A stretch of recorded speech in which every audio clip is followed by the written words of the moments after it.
तो चलिए दोस्तों, आज के वीडियो की शुरुआत करते हैं और एक बेहतरीन न्यूज़ सामने आ रही है और कंपनी का नाम है टाटा पावर।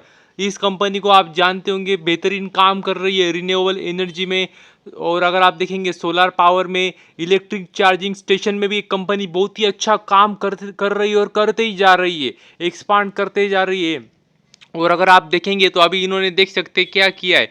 तो इन्होंने इंडियन ऑयल कॉरपोरेशन लिमिटेड मतलब IOCL के साथ देख सकते पार्टनरशिप की है, कोलैबोरेशन किया है। तो किस लिए, तो देख सकते 500 प्लस मतलब 500 से भी ज़्यादा fast and ultra fast electric vehicle charging points लगाने वाले।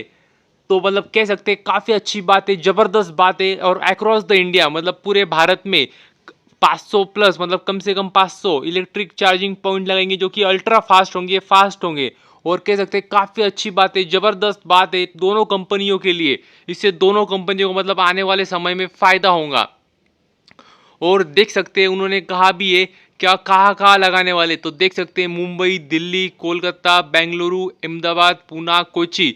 तो मतलब देख सकते हैं जो मेजर मेजर सिटीज़ है वहाँ पे वो लगाने वाले हैं। और इतना ही नहीं, जो मेजर हाईवेज है जैसे कि देख सकते हैं मुंबई पूना एक्सप्रेस वे, वहाँ पे भी लगाने वाले हैं। गुंटूर चेन्नई हाईवे, सालेम कोची हाईवे और गोल्डन क्वाड्रिलेटरल। तो हमें पता ही होगा, मतलब आपको पता ही होगा, गोल्डन क्वाड्रिलेटरल भी एक भारत देश में एक मतलब कह सकते हैं रास्ता है जो कि चार मुख्य कह सकते जो चार मुख्य सिटीज़ है भारत के, उनको कनेक्ट करता है। जैसे कि अगर जितना मुझे याद है तो वो मुंबई है, चेन्नई है, कोलकाता और दिल्ली। तो ये चारों कह सकते चार सिटी को, चार शहरों को जो जोड़ता है वो एक रास्ता है स्पेशल, उसे कहते हैं गोल्डन क्वाड्रिलेटरल।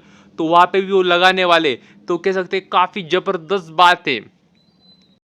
और देख सकते हैं अगर आप टाटा पावर को देखेंगे तो देख सकते हैं, अगर उनका मार्केट शेयर आप देखेंगे इलेक्ट्रिक व्हीकल चार्जिंग में, तो देख सकते हैं लगभग 60% मार्केट शेयर है अकेली टाटा पावर कंपनी का। मतलब देख सकते हैं काफ़ी ज़बरदस्त इलेक्ट्रिक व्हीकल में, मतलब इलेक्ट्रिक व्हीकल बनाने में टाटा मोटर आगे, इलेक्ट्रिक व्हीकल चार्जिंग स्टेशन बनाने में टाटा पावर आगे। तो कह सकते हैं एक अच्छा मतलब कह सकते हैं सिनर्जी बन चुकी है टाटा ग्रुप के लिए। और देख सकते हैं मैं खुद नहीं कह रहा हूँ, इन्होंने दिया वही मैं आपको बता रहा हूँ, लगभग 60% मार्केट शेयर है इलेक्ट्रिक व्हीकल चार्जिंग डोमेन में टाटा पावर का, जो कि कह सकते हैं काफ़ी ज़बरदस्त है, काफ़ी बड़ा है।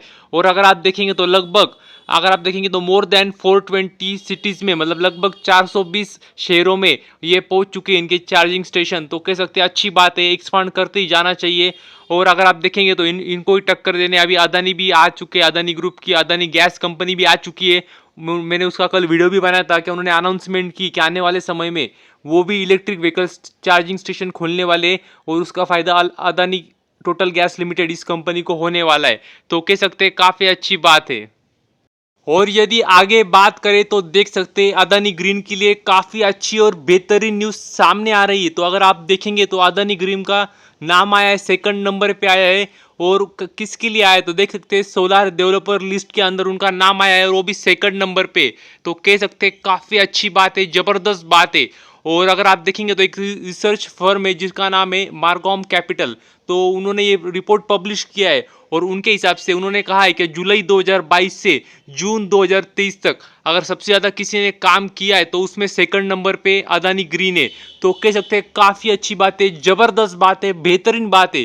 क्यों? क्योंकि मेरे लिए ज़्यादा इंपॉर्टेंट ये है कि अगर आप देखेंगे तो ये जो रिपोर्ट आई है वो केवल भारत देश के लिए मर्यादित नहीं है, वो ऑल ओवर वर्ल्ड के लिए उन्होंने रिपोर्ट निकाली है। और ओवर मतलब पूरे वर्ल्ड में, पूरे विश्व में भारत की जो कंपनी अदानी ग्रीन वो सेकंड नंबर पे। तो कह सकते हैं काफ़ी ज़बरदस्त बात है ये।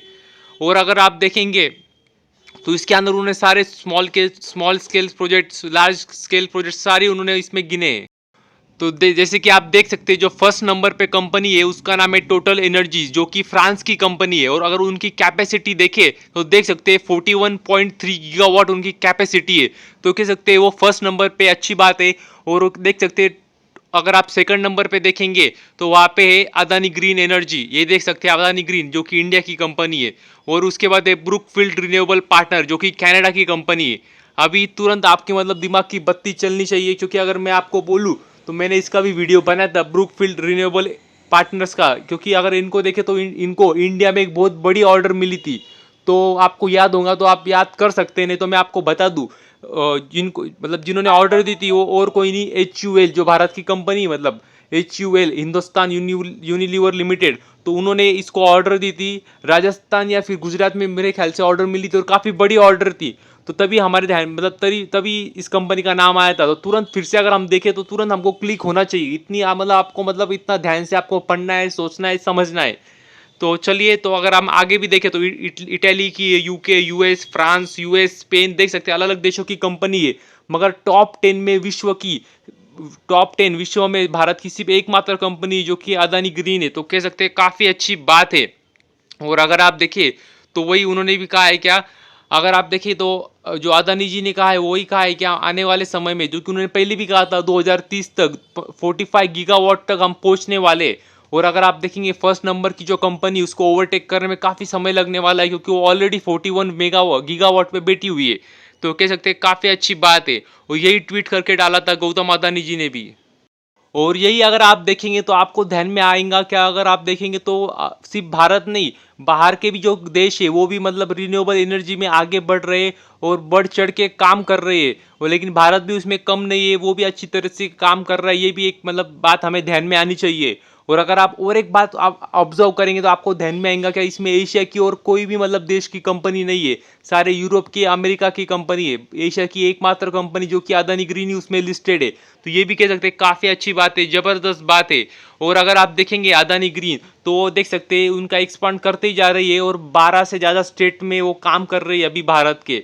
तो कह सकते हैं काफ़ी अच्छी बात है, ज़बरदस्त बात है। लेकिन सिर्फ आपको एक बात का जो ध्यान रखना होगा, क्या जो कंपनी वो अदानी जी की है और उनके मतलब कंट्रोवर्सी थोड़ी कुछ ना कुछ चालू रहती है। हालांकि अभी कुछ कंट्रोवर्सी नहीं है, मतलब अभी तो भी कुछ न्यूज़ नहीं आ रही, तो अभी मतलब ठीक है।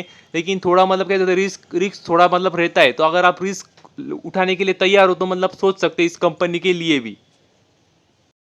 और यदि हम आगे बात करें तो देख सकते हैं आप ONGC कंपनी, तो देख सकते हैं इन्होंने बेहतरीन बात कही है। ये आने वाले समय में लगभग 35,000 करोड़, मतलब काफ़ी बड़ी अमाउंट है, और ये 35,000 करोड़ इन्वेस्ट करने वाली है। लेकिन किसमें, तो देखिए तो ये सोलर और विंड एनर्जी में कैपेक्स करने वाली है, एक्सपांशन करने वाली है। तो कह सकते हैं काफ़ी ज़बरदस्त बात है, बेहतरीन बात है। और ONGC पता है आपको गवर्नमेंट कंपनी है, और देखेंगे तो 2030 तक उन्होंने टारगेट दिया है। तो कह सकते हैं काफ़ी ज़बरदस्त बात है, बेहतरीन बात है कंपनी के लिए, क्योंकि इसी का तो फ्यूचर है। और जिसका फ्यूचर है उसी में तो आपका पैसा, आपका क्या मतलब सबका पैसा बनने वाला है। तो बढ़िया बात है, बेहतरीन बात है। और अगर आप देखेंगे तो उन्होंने अलग अलग टारगेट दिए, 2030 मतलब 2030 तक पहला फेज होगा, फिर 2035 तक सेकंड फेज, और 2038 तक लास्ट फेज होगा। और उसके बाद उन्होंने कहा है क्या नेट कार्बन जीरो इमिशन होने वाला है। तो कह सकते हैं काफ़ी ज़बरदस्त बात है, बेहतरीन बात है। और मैं आपको बता दूं क्या, ONGC जो कंपनी उनका मेन धंधा क्या है, ये तो आप जानते होंगे, गवर्नमेंट कंपनी है। लेकिन वो रिन्यूएबल एनर्जी में इसके पहले भी काम करती थी, लेकिन पहले काफ़ी छोटे स्केल पे करती थी। और देख सकते हैं उन्होंने अपनी कैपेसिटी भी दी है। तो अगर आप देखेंगे तो 31 मार्च 2023 तक उनकी टोटल कैपेसिटी जो थी वो थी 190 मेगावाट, जिसमें से अगर आप देखेंगे तो 153 मेगावाट विंड एनर्जी से आती थी और केवल 36 मेगावाट सोलर एनर्जी से आती थी।